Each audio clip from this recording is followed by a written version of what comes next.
100세 시대가 어떤 의미가 있는가? 100세 시대가 100세 시대는 또 좋은 면과 어두운 면이 어떤 게 있는가? 이걸 참 살펴보겠습니다. 우리나라의 고령화 현상에 대해서요, 아주 우려되는 그런 통계가 많이 나오고 있는데, 우리나라 노인 빈곤율이 세계에서 1위입니다. 참고로 우리나라 노인 빈곤율은 노인 인구의 48%가 빈곤율이에요. 빈곤율이라는 것은 무슨 말인가 하면 최저 생활비조차 수입이 없는 경우, 그러니까 돈이 없는 경우를 얘기하는 것이죠. 이것이 OECD 국가의 4배에 해당됩니다. 무려. 그러다 보니까 노인들의 자살률도 세계 1위예요.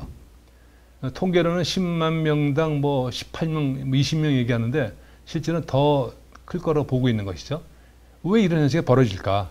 이것이 이제 우리가 좀 참고를 해야 될 부분들이 있는데요. 최근에 일단 또 노인 연령대가 바뀌었습니다. 유엔에서 최근에 발표된 그 연령대 기준을 이제 제시를 했는데, 유엔에서 말이죠. 그 미성년자 연령은 0세부터 17살까지를 미성년자로 구분하는 거예요. 미성년자를. 그 다음에 청년이라는 개념은 18세에서 65세까지가 청년이야, 청년. 65세까지가 청년이라고 보는 것이죠. 그 다음에 중년은 66세에서 79세까지. 66세, 79세가 중년이고요. 노인은 80세에서 99세까지가 노인으로 규정하는 거예요, 유엔에서는.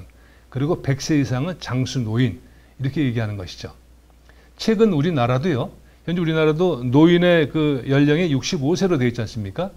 우리나라만 그런 게 아니고 세계 각국이 노인의 연령 기준이 65세로 되어 있어요. 이건 한 4, 50년 전부터 그렇게 되어 있단 말이죠. 근데 우리나라도 노인의 그 연령대를 70세를 올려야 되겠다, 70세 이상 올려야 되겠다는 여론들이 많이 이루어지고 있는데, 어떻게 될지 모르겠습니다만은 일단 제가 볼 때는 조만간 노인 연령 기준의 변화가 아마 있지 않을까 하는 생각이 들어집니다. 어쨌건 유엔이 기준을 잡은 연령대, 이것도 참고를 해야 되기 때문에 그동안 뭐 나이 70이다 뭐 이러면 노인으로서 모든 것을 포기하고 그냥 그렇게 생활했다면 지금은 그런 세대가 아니라는 거예요. 아니라는 거예요. 그래서 그러니까 중년이 66세에서 79세까지가 중년이니까 노인이 아니라는 거예요, 노인이. 그러니까 새로운 각오와 새로운 삶에 대한 대처를 해나갈 필요가 있다, 이렇게 보는 거고요. 그 다음에 전체적으로 수명 자체가 길어지기 때문에 이제는 100세 시대가 점점 보편화되지 않을까 생각이 들어집니다. 그러면 우리나라는 고령화 속도가 어떠냐? 세계에서 제일 빠르다 그랬지 않습니까? 우리나라는 전체 인구의 65세 이상 노인 비율이 7%에서 14% 같은 비율이 우리는 불과 17년, 일본은 24년, 미국은 무려 71년에 걸쳐서 이루어진 건데 우리는 17년 만에 이루어진 거예요. 이렇게 고령화가 빠르게 진행되고 있다는 얘기죠. 이런 현상에서 봤을 때 우리가 각자 대처해야 될 그런 것이 중요하다 보시는 겁니다. 그 다음에 우리나라 평균 수명도요, 20세나 40년 전에 비해서 20세나 늘어나가지고 현재 그 정부의 공식 발표가 우리가 83.2세 평균 연령이, 여성분들은 87세로 나오고 있습니다만 이렇게 평균 수명이 점점 높아지고 있는데 앞으로 10년 후가 가게 되면은 한국의 그 평균 수명이 세계에서 가장 높은 그런 나라가 될 것이라는 전망도 나오고 있습니다. 그러면 우리나라가 역사적으로 그 평균 수명이 어땠느냐, 이것도 재밌는 결과가 나오는데요. 삼국시대에는 우리나라 평균 수명이 불과 25세에 불과했습니다. 25세. 그리고 조선 왕조 초기만 하더라도 한 36세. 그렇게 높지 않았죠. 그러다가 1950년 접어들면서 이제 54세, 50세가 넘은 거예요. 그러다가 2000년에 와가지고 이제 74.3세. 그리고 2015년 가서 82세. 이렇게 진행되고 있는데, 이런 추세로 간다 하게 되면은 2040년 가서는 우리나라 평균 수명도 100세 시대가 될 것이다, 이렇게 보는 거예요. 그래서 최근에는 매년 4개월씩 평균 수명이 늘어나고 있어요. 이런 현상이 보이고 있고요. 이 평균 수명 개념에는 그러니까 영아 사망률이라든가 사고 사망이 포함된 거기 때문에 실제 수명은 이 기준되는 것보다 한 10살 정도 더 높게 봐도 된다는 것을 말씀드립니다. 그러면 100세 시대에는 어떤 리스크, 어떤 걱정들을 많이 할까? 이것이 이제 궁금한데요. 통계청에서 조사를 해본 적이 있어요. 60세 이상 그 노인들한테 어떤 것이 가장 걱정이 됩니까? 어떤 것이 위험하다고 봅니까? 이렇게 얘기를 하니까 가장 큰 것이 이제 건강 문제. 건강 문제가 한 65% 정도 건강 문제를 가장 걱정하는 거예요. 두 번째는 경제적 여건, 경제력에 대해서 굉장히 걱정하고요. 그 다음에 가족 관계, 그 다음에 일자리, 복지 관련 이런 것을 걱정하는 건데 아무래도 건강 문제, 경제적인 문제, 또 가족 관계 문제가 각자 스스로 잘 해결해 나갈 그런 상황이지 않겠냐 생각이 들어집니다. 그러다 보니까 100세 시대를 어떻게 정의해야 되느냐. 저는 100세 시대는 60 플러스 40이라고 정의합니다. 즉 이 말은 무슨 말씀인가 하면은 60세에 대체로 은퇴한다고 보고요. 은퇴하고 나서 나머지 40년은 진짜 축복받는 그런 인생이 돼야 된다고 저는 보는 거예요.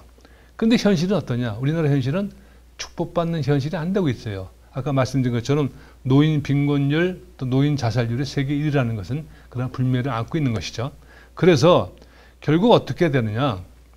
100세 시대는 가만히 앉아있고 아무 노력하지 않는다고 그 축복받는 것이 아니고 100세 시대이기 때문에 지금부터라도 더 열심히 노력하고 준비하고 그런 사람들만이 100세 시대 장수 시대에 축복을 받는 것이다. 제가 이렇게 이야기하기 때문에 지금 이 방송을 보시는 분들도 더 열심히 앞으로의 삶을 활기차게 생활을 해야 될 필요가 있다고 저는 보고 있습니다.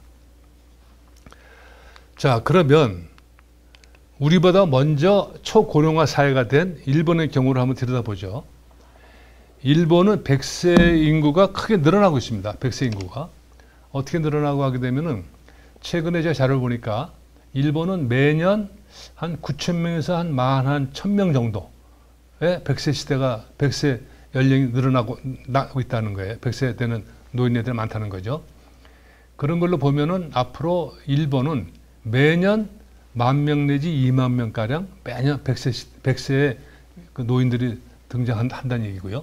우리나라도 일본만큼은 아닙니다만은 우리나라도 거의 한 6, 7천 명 정도 점점 늘어나고 있단 말이죠. 그래서 앞으로는 한 5년 후 10년 후 가게 되면은 100세 이상 된 노인분들을 우리가 쉽지 않게 많이 볼 수 있을 것 같은 생각이 들어집니다. 그 다음에 일본도 지금 일본 정부도 가장 걱정하는 것이 일본 인구가 감소할 것이라고 보는 것에 굉장히 걱정하고 있어요. 이건 주요 선진국이 다 마찬가지입니다만은 일본의 경우는요. 지금 일본 인구가 전체 한 1억 2천만 명 봅니다. 1억 2천만 명. 근데 앞으로 50년 후에 가게 되면은 일본의 인구가 8,700만 명대, 9천만 명대에 밑돌 거로 보고 있는 거예요.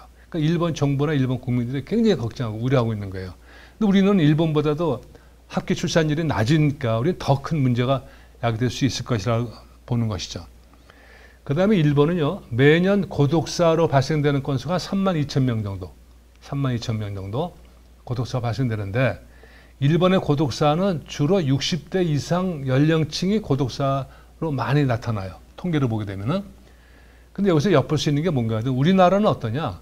우리나라도 고독사가 많은데, 우리나라 고독사 연령대는 평균 50대가 가장 많더라. 이런 현상이 벌어지고 있는 거예요. 그럼 왜 이런 일이 벌어질까? 우리나라 직장인들의 평균 퇴직 연령대가 51.3세입니다. 50만 넘었다 하면 직장에서 다 쫓겨나고 그만두고 해야 되는 상황이 벌어지고 있는 거예요. 그러다 보니까 갑자기 직장 그만두고 그럼 이 사람들도 노후 준비, 노후 대책을 열심히 했으면 되지 않느냐 이런 얘기들을 많이 할 수 있는데요. 저도 직장 생활 해봤습니다만은 직장에서 내일 소위 잘릴지라도 그 전날까지 최선을 다하는 것이 우리 직장인들의 모습입니다. 그러니까 뭐 노후 대책 준비할 여론이 없는 거예요. 그러니까 갑자기 어느 날 당신 내일부터 회사 나오지 마라. 이제 일 그만해. 그래 되면은 매달 나오는 월급도 안 나오죠. 내가 벌어놓은 것도 없죠. 그러면 가족 관계가 원만하겠습니까? 또 친구 관계가 원만하겠습니까? 점점 가면 갈수록 외톨이가 되고 쓸쓸한 모습이 되고 그러다 보면은 자기도 모르게 서로 연락도 안 되는 데서 고독사를 당하는 그런 경우가 빈번한 것이죠. 제가 몇 년 전에 그 무슨 모임에서 얘기 들었는데 그 한강에 이제 경찰들 그 얘기 들어보니까 한강에 투신하는 비율이 50대 남자들이 제일 많다는 거예요. 그래서 50대 그 남자들이 우리나라는 굉장히 어려운 현상이 벌어지고 있다고 볼 수 있는 것이죠. 그 다음에 일본은요, 버려진 집이 한 820만 호구입니다. 일본은 전체 그 가구 수를 한 6천만 호 보는데, 일본은 왜 이렇게 그 버려진이 많으냐? 일본은 이제 동경, 오사카, 나고야 주요 도시에 조금만 벗어나더라도 버려진 집이 보이지 않습니까? 우리나라는 주로 주거 형태가 아파트 형태라면은 일본은 아직도 단독주택 형태를 많이 보이고 있어요. 이렇게 버려진 집이 많기 때문에 일본은 이 버려진 집에 대한 대책이 굉장히 심각한 상황이 벌어지고 있는 거예요. 근데 우리나라도 2년 전부터 버려진 집에 120만 호가 넘었습니다. 아직 우리나라는 이제 농어촌 또 산간지역 폐가 중심으로 이루어지는데 우리도 일본의 경우처럼 앞으로 10년은 20년은 이런 현상이 나타나지 않을까 이런 생각을 하고 있는 것이죠. 그 다음에 일본은요, 생애 미혼율이 계속 늘어나고 있어요. 생애 미혼율은 뭔가 되면은 나이 50이 되도록 결혼하지 않는 남녀를 얘기하는 거예요. 근데 보통 30% 남녀 30%의 비율이 결혼을 안 하는 거야. 50까지 가서 결혼 안 하고 그냥 늙는 거란 말이죠.